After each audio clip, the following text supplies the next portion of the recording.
we're gonna switch gears, and we're going to go to students needing academic support, which was one of the topics that Michael Nettles probed with the institutional leaders before the break. And I'm delighted that Toby Park-Gannon at Florida State University is going to talk about what their team has been thinking about. So Toby, over to you, please. Great, thank you. Thank you all for attending today, and thank you to ETS and College Promise for inviting us, and thank you to the wonderful design team that you see up on the screen. I will move through this quickly and let you know that the context matters for students who need academic support. The reality is that all the students who arrive at college are prepared for college level work, and that in the past, developmental education courses have been the primary mechanism to support the students who need academic support. But the traditional models for remediation aren't working. So you've heard already today, let's not be resistant to change, let's embrace it. So the question we've been asking is, how can state systems and colleges improve the current ecosystem for students who need academic support? So what I'll talk to you about today are the handful of areas, 7 of them, that we saw a unique scenario facing these students, and offer a recommendation for how states, systems, and individual colleges could stand to improve overall access. The first is with placement testing. You heard Martin earlier today talk about how he placed 1 point shy of the college level placement exam and was required to take developmental education. We see a lot of students in this underplacement model where they perhaps could have been successful in the college level course, but when they use single metric testing are placed in the lower level course.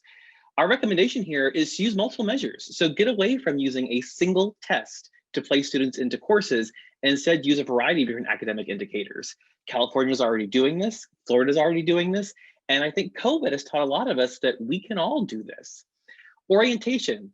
You hear a lot about how the quality of orientation and the access to orientation can sometimes be a difficulty for certain students, and particularly students who need academic support.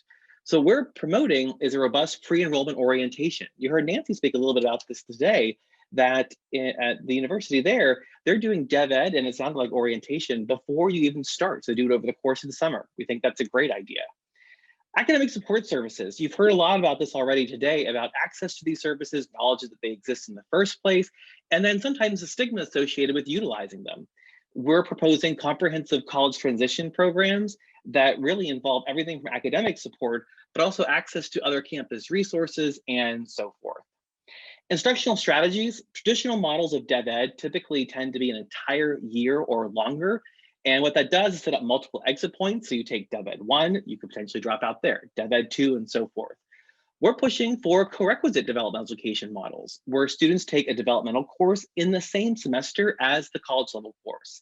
Texas is already doing this statewide. Tennessee has initiatives in this area. Florida has this as an option. Many other states are considering this as well. The last 3 areas are course pathways. You've heard this already today as well, but what we're taking the angle is that not all majors may require the same courses, especially in math. So why not have differential pathways by major, especially for gateway math courses? Instructor PD, this is something that we saw here in Florida.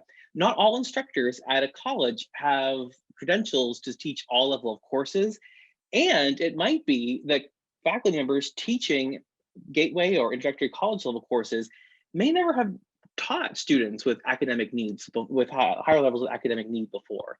So what we're going to promote is to provide PD or professional development for all faculty teaching these college level courses. And then our last point up here is around collaboration and communication. We find so often that there are silos at the colleges in terms of this team is working on this initiative, this team is working on this initiative, and a knowledge gap develops. What we promote then is to foster an intentional collaboration across departments and sectors.